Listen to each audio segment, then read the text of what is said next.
So when I first pick up the guitar, I usually like to improvise, as you might know already from pretty much every live stream. I'll start with a little improv.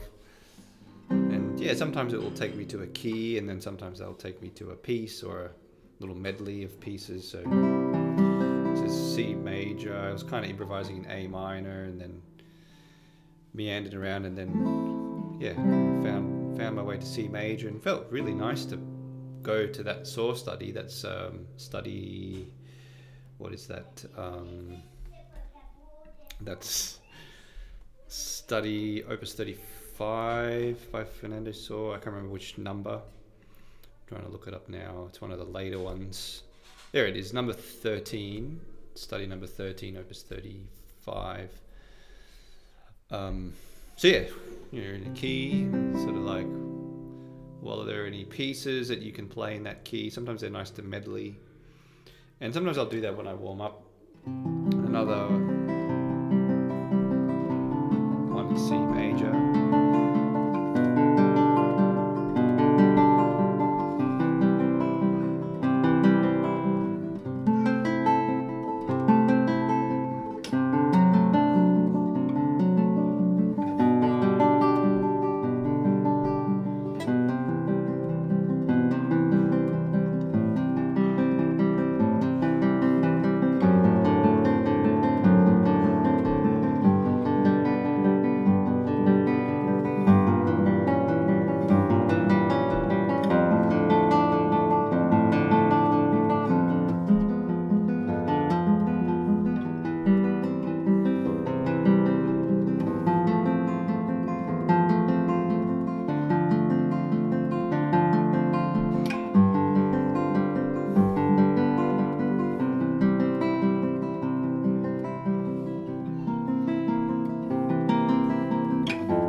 Bach's Prelude from World Temple Clavier, Prelude number 1.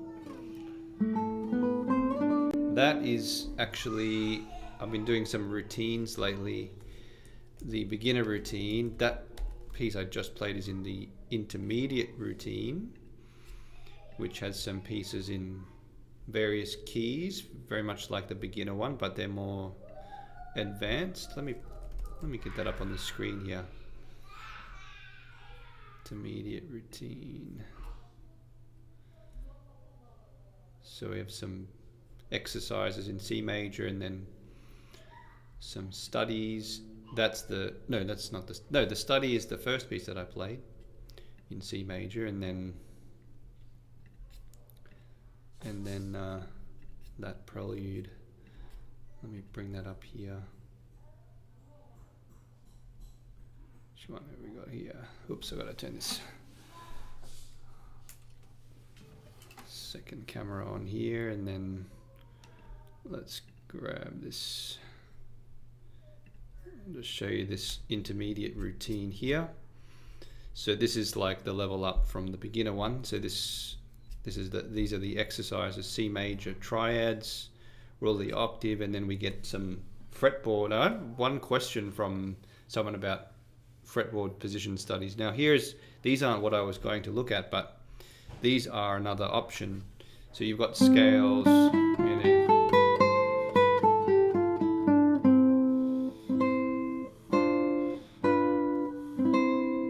in the 5th position, and then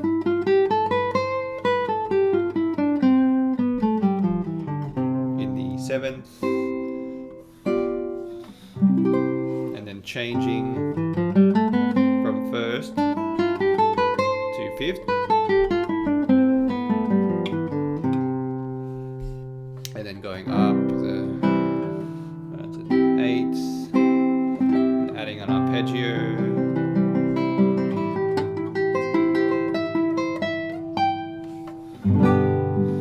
Nice little fretboard studies.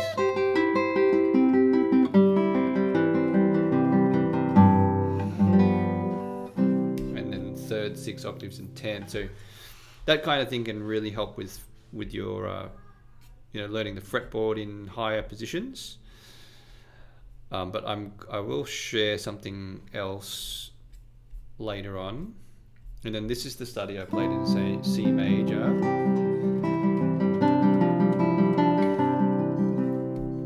And then we've got the prelude there. So it's the intermediate routine. This is available on the Creative Classical Guitarist as well. This is G major, the same kind of format, and then we get a study, and we get a piece. E major, same thing, triads, and fretboard studies, and then a study, and then a piece, which you probably all know, Lagrima. And then E minor, same format, a study here, and then Prelude number 1 by Villa-Lobos in E minor. So they're kind of like all grouped by keys there. So yeah, so that's forming a routine like that, I think, can be really helpful if you want to make some good progress. So anyway, where was I going to go today? I'm going to do some scales. So I did a bit of improvisation. Going to do some scales next. Scales, there's so many scales that we can play. I think what I'll do today, I'm kind of in need of like a serious warm-up, so I'm going to just warm up kind of like I used to a little bit here, and just kind of crank the metronome on and go through the scales, go through the exercises. So I'm getting the metronome on now. I'm going to do the Segovia scales, which start with C major and go around the circle of fifths. C major to A minor, the relative minor, and then that's 12 o'clock, and then you go across to G major, and you go across to D major, and so on. So I'm going to go at a tempo of 95. I should time myself to here. So I'm going to time myself. So remember, you can just use the timer on your phone. You can download the metronome app Soundbrenner. That's what I use, and I encourage people to use because it's free and it has all the bells and whistles you need. It's got tap tempo, and you can change the time signatures and things like that. So just got a basic timer on. I'm probably going to do 30 minutes now. I've probably spent about 15 just on improvising and playing those pieces. So I've got the timer on, got the metronome ready. Here we go. So I'm going to start with C major.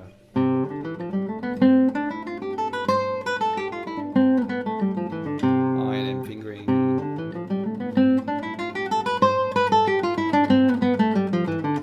And A minor.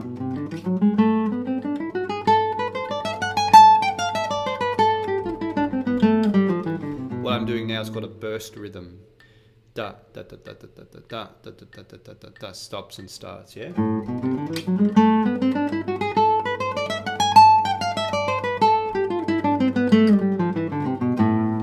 M and A.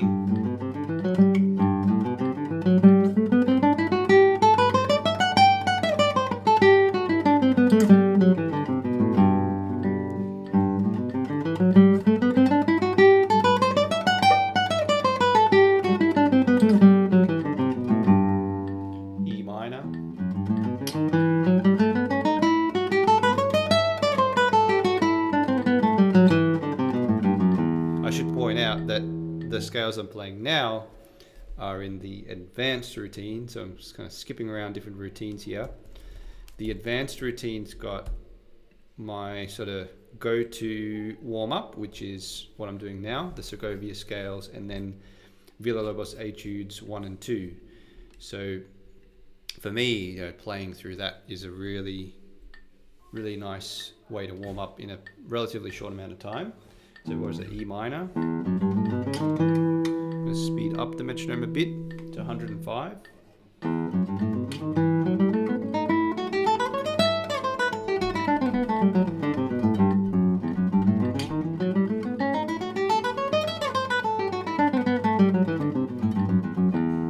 Increase the burst sometimes.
Swap between free stroke and rest stroke and try to match them a little bit. So I'm doing like, a powerful rest stroke here, and then I'm kind of swapping to free stroke and just trying to match that same power.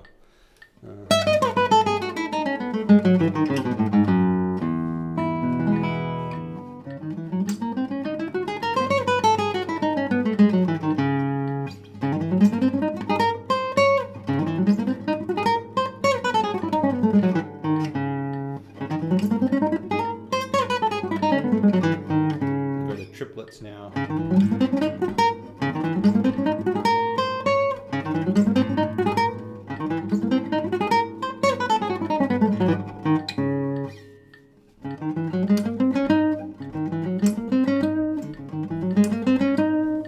Also, I want to develop a kind of a singing approach to the scale.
One of the challenges about scales is you've got these shifts that occur in kind of like random places, and you don't want to let those shifts affect the line. Try to make it like almost imagine if it's a singer or a, you know, violinist or something playing it.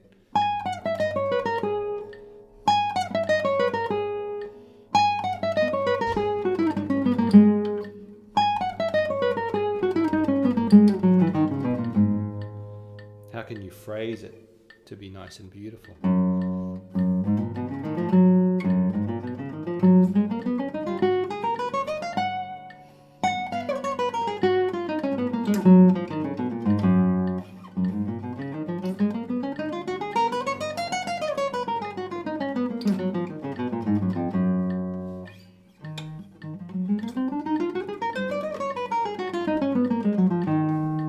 Let's speed it up a little bit again, maybe 120.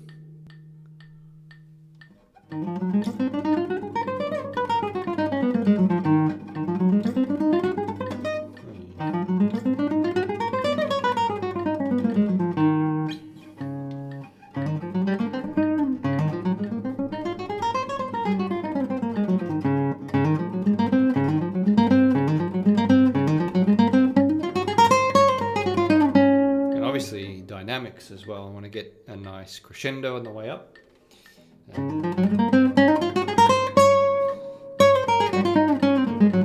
Which might sound a bit outrageous, I don't know, with the microphone so close, but when you're in a large room, I think that kind of exaggerated increase and decrease of volume can be nice, can be effective. So.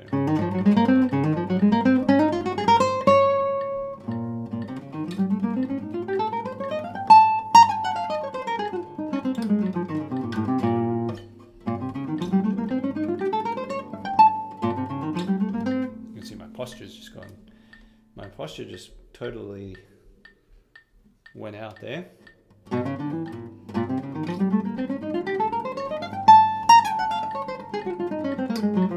That's another thing you want to watch for, right? Like sometimes when something's difficult, we like just lose, like we just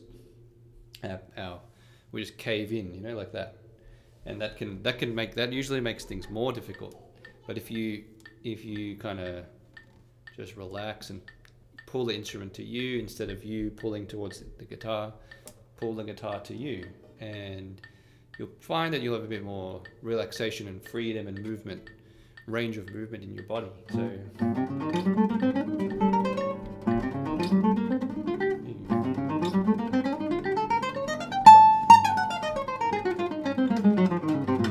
I'm pushing myself a little bit here. This is M and A at 120, so you know, not super polished, but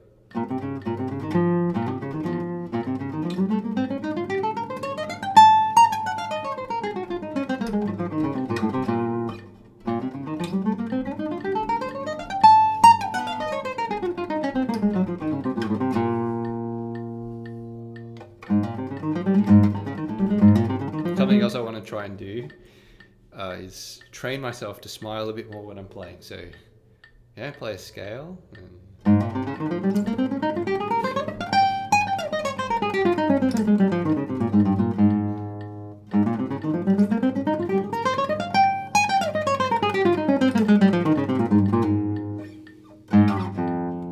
Alright, F minor.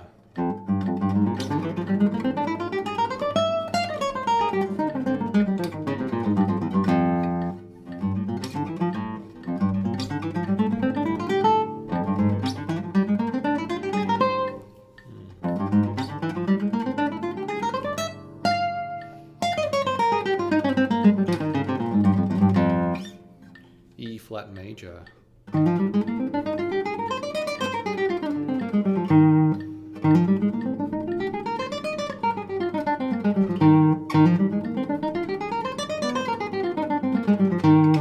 C minor.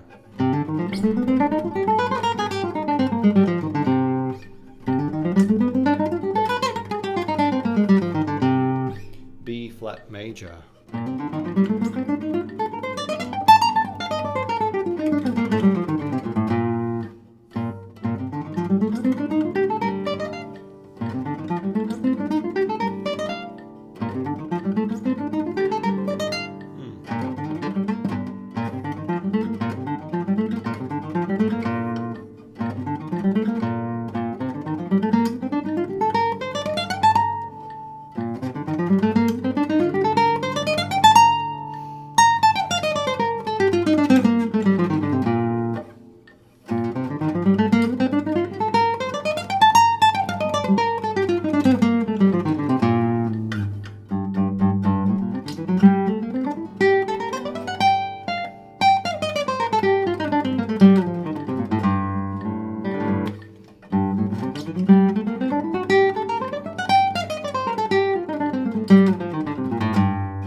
thing that can help too, you know, once you start, when you're playing scales for a while, you know, it's been a good, almost 15 minutes just of scale playing. So when you're playing scales for a while, you'll kind of start to reach a plateau, and then if you just persist with it, you'll kind of break that. And one of the things I feel when that happens is it's like, especially the right hand doesn't have to try as hard. It doesn't have to pluck or pick, you know, as with as much effort. It's kind of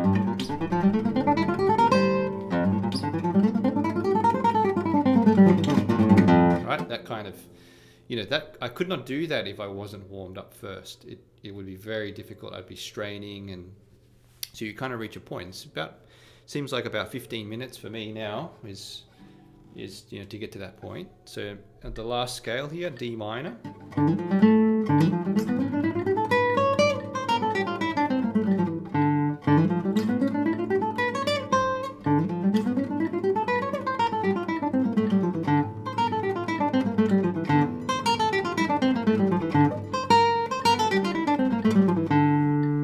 Right, so we've done our scales. Okay, so we've got 15 minutes left to do fretboard positions. Okay, so we're going to do fretboard positions, and what I'm going to go through are very old exercises actually from Carcassi's method, one of the classic method books for guitar. But what I'm going to do is I'm going to be a bit unorthodox with these exercises, and I'll explain what I mean shortly. So I'll bring up the score here for you so you can see this. Coming up in a minute. And you know, this is public domain. You can get these if you just search Carcassi method. This particular one is Walter Jacobs. So if you search for Carcassi method Walter Jacobs, you'll find that. If you want to just scroll right down to page 65, that'll take you to the position studies here. So what these are, you've got a scale that's played in the fourth position, and then an exercise, and then a piece. They're all played in one position. In this case, the fourth position. All of these, this whole page, there is not a single note that's not played, or that there's excepting open strings.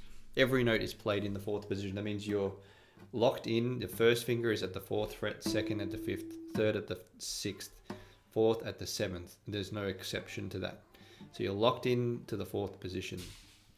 So you can play the scale in the fourth position. Keep in mind the sharps and the key were in E major.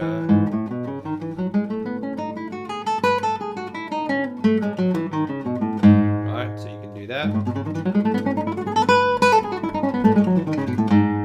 Okay, so there's our scale. And then we have an exercise, which is basically like scale patterns that are sequencing.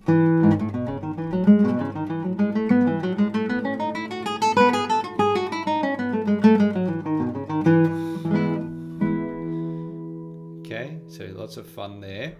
Now this is considerably more challenging than that. This has the fingerings there and everything. This doesn't. So you really have to know the scale very well before you progress to the exercise. And we actually went through this last year. We spent a whole month on positions, and in our group, in one of the groups on CCG, and it was fantastic. Like, you could really tell that by the end, people's knowledge of the fretboard and confidence with the fretboard and high positions was just, you could ask them to play all of the E's in the fourth position, and just like after practicing this exercise, your fingers kind of know, oh yeah, the E's there and E's there. You know, play all the G sharps, and G sharps there, G sharps there, G sharps there. You know, play all the B's, right? All the B's like that. So just by it's almost like encoding, right? We talk about, you know, AI and all technology and coding stuff. So we're encoding things into our fingers, like when we play exercises like this. So you can actually play this exercise and not even think about the notes a lot, and you will subconsciously start to learn the fretboard just because you're stuck in one position. You're limited to one position. You have to read So you kind of like, your brain and your fingers are kind of like putting all this together. Like, how do I read these notes in the fourth position? It's very limited. So the limited possibilities really help. So then we go to the waltz here. This is a piece all in the fourth position. It's really nice.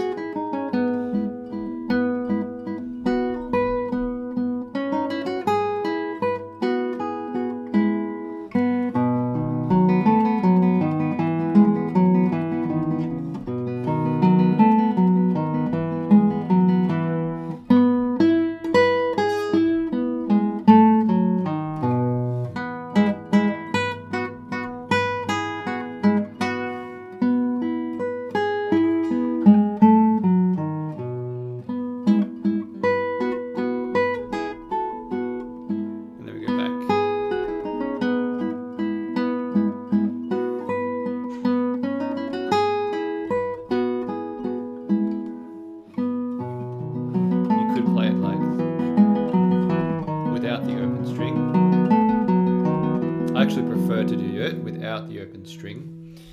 So there you go. So that's a great position. Study the fourth position. You get to know it really well.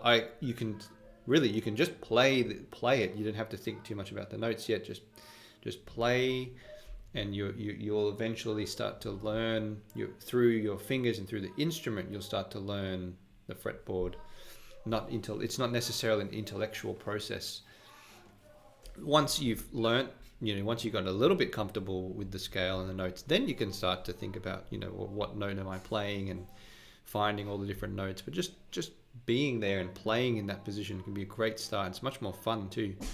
So that's the fourth position, and then there's a same kind of layout for the fifth position here. Same kind of thing, except that this one starts to change. In this prelude, it's actually telling you where to change, so fifth position, and then third, and then first. So there's a little bit of changing in that prelude, and then we go to the seventh. So 4, 5, 7, and then the ninth position is the last one. And these are considered sometimes the primary positions. You'll often see dots on those. Maybe not the fourth, maybe the third sometime, but fifth, 5, 7, 9, definitely 5, 7, 9 are very common to have dots on the fretboard, because they can be thought of as the primary positions. If you know those really fluently, you can kind of fill in the rest of the fretboard quite easily. So there we go. So now I said that there would be a kind of unorthodox sort of way of, practicing this. So what you can do with this page here is, we play this in the fourth position, right? You could theoretically play it, because you can play this without open strings. There's no exception to the one finger per fret. So what you can do is actually play this in any position. So I can go down to the third position, and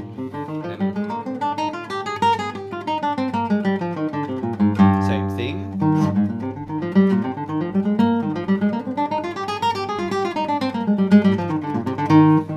It's the exercise in the third position, and then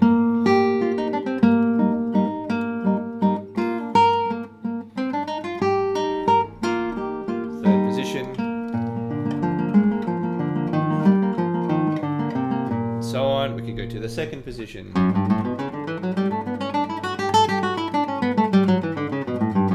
That's the scale, the exercise.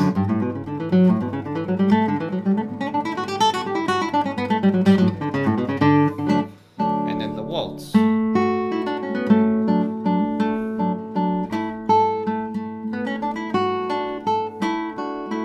This is like caged on a whole new level, right?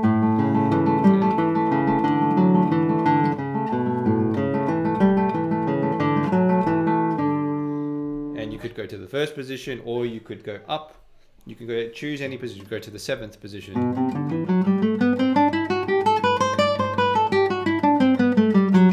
Same finger pattern, different notes. Oops.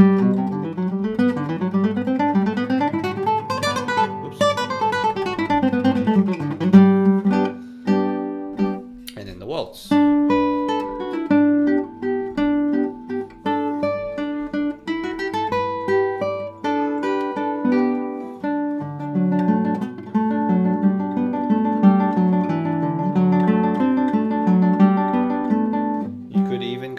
want to really test your knowledge, you could even go to the 9th position.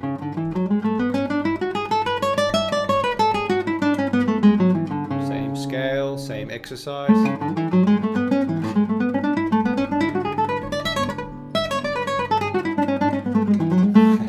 Bit scary up there. Let me try that again.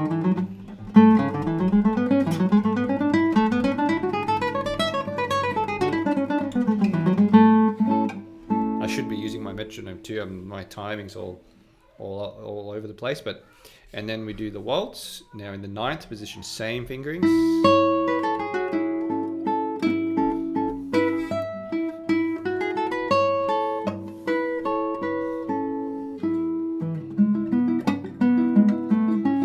Not easy to get that.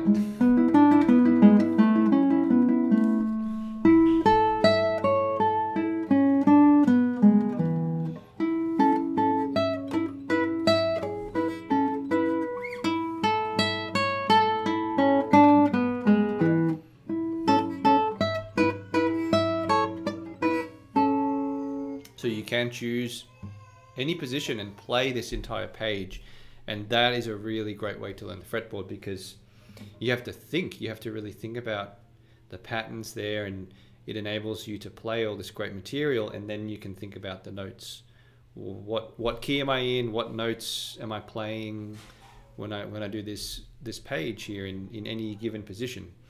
So it reveals one of the really beautiful things about the guitar fretboard, which is that the guitar fretboard can be learned through repeating or movable or shifting patterns.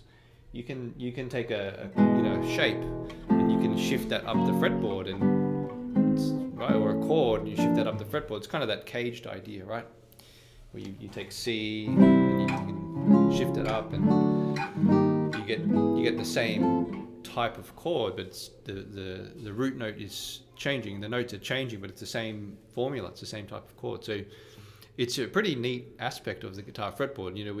We can definitely bemoan all of the complexities of the fretboard, that you can play different notes in the same notes in different places, for example. But yes, that's something to grapple with. But at the same time, you take, if you were to play an interval like a fifth, you can just fifth, that fifths, they're all fifths, right? I don't think there are many other instruments where you can learn an interval or a chord and just shift it around and it's the same thing. Like if you do this on the piano, you have to think a lot about changing the shapes. They're not like symmetrical as much as on the guitar. So yeah, I just want to give that a bit of hope, a bit of positive encouragement that you can learn the fretboard this way, through a very systematic, replicable, replicating system. You can play the same patterns, the same scale pattern, the same chord shapes in different positions, and wind up with completely different chords, different scales, but using the same pattern. It's really neat, I reckon. So and there's a lot more material than what I've presented here. This is just the tip of the iceberg, this Kakasi method. Any chord, any passage, any little, you could come up, you could even like improvise or compose a little passage and move that around the fretboard and learn the fretboard that way. If you take something like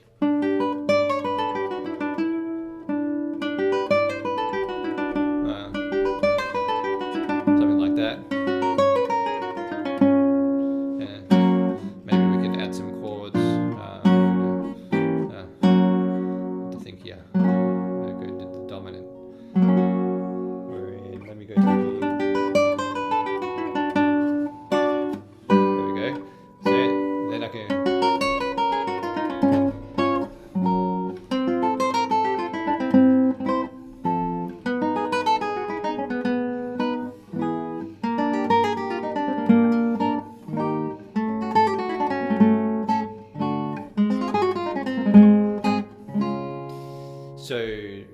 just composed out a little passage, a little cadence at the end, and shifted it down, that would be a great way to learn the fretboard as well. So, and I think through creativity, I've said this before, you know, like creativity is, I think, the highest level of understanding. You know, if you're reading something off the page, that's a certain level of understanding. Then if you're interpreting meaning from what you're playing, from what you're reading, I'd say that's another step. That's like a layer deeper.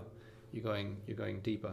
I think the highest level of understanding, musical understanding, is through creativity, through composing and improvising. That really shows that you understand. I think you could read hundreds of, you know, harmony textbooks and learn a lot of information, but if you're just able to improvise a very, very simple progression or improvise around a couple of chords, I think that can teach you a lot more than hundreds of harmony textbooks can, because there's a certain sense and sensibility, feeling, and kind of spirit that music has, that a creative spirit that you can get into, where it's kind of the purpose of harmony. Like, harmony exists to, you know, to be used. It exists as like building blocks for composing and improvising and arranging. So we're using them for what they're intended to be used for. And I think we are created in God's image. That's, you know, I believe we're created in God's image, and God is a creator.